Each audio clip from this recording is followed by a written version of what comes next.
My parents were on their way to get me ice cream when they got into a car accident, and only my elder sister, Serena Jones, and I survived with the protection of our parents. From then on, my elder sister hated me to the core. She took good care of my cousin, but she was cold and malicious towards me. She often asked me, how come it wasn't you who died in the car accident? As she wished, I had cancer and would die soon. Coming out of the hospital, the diagnosis paper in my hand sentenced me to death. It was unexpected but reasonable. I suddenly really wanted to tell my elder sister, Serena, that her wish was about to come true. Vicky called me at that moment. Maggie, today is sister's birthday. Aren't you coming back? Vicky Morgan was my cousin. She called me Maggie, but called Serena sister. Serena always called me by my full name, but called her intimately, Vicky.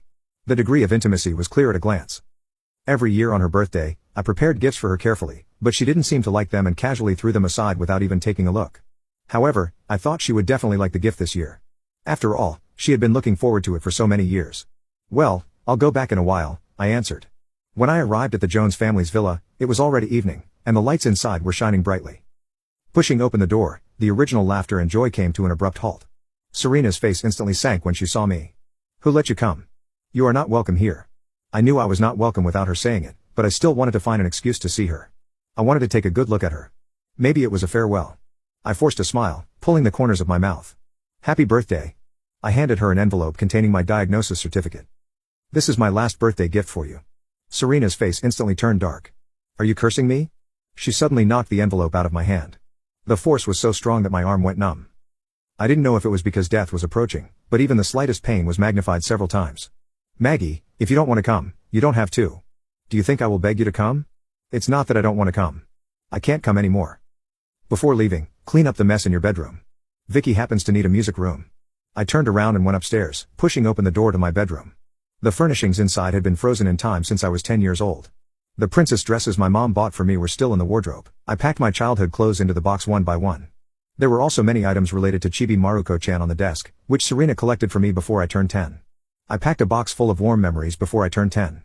On the day of my death, they were there to accompany me. At least I won't be lonely and afraid. The suitcase was a bit heavy. My body was weak, and I couldn't move it anymore. When I was going downstairs, I accidentally looked up and met Serena's face. I lost my footing, and the suitcase rolled down the stairs. The items related to Chibi Maruko-chan broke free from the constraints of the suitcase and shattered. Serena quietly looked at the mess on the ground, with turmoil in her eyes. Maggie Jones, you're cruel. You're really cruel. Get lost. Don't let me see you again. I didn't care about the pain from the fall. I crawled and stuffed everything, good and bad, into the suitcase. Like a deserter, I escaped through the gate. It was raining heavily outside, but it was embarrassing for me to go back since I came out in a hurry. The door behind me opened. I turned around with hope, thinking that Serena would shelter me from the wind and rain like she did when we were children and protect me by her side. But she just threw the envelope I gave her into the rain. The paper was soaked, the ink was mottled, and it was unrecognizable. I turned back and took a deep look at this place that had witnessed my joys and sorrows. Farewell. After getting out of the taxi, the rain outside was still drizzling. In the community, it was dark, with only warm light shining from the residential buildings in the distance. After getting wet in the rain, I felt dizzy and cold, with my stomach churning. The house was empty, without any sense of home. It's okay. I still have them. I opened the suitcase and took out the things inside one by one.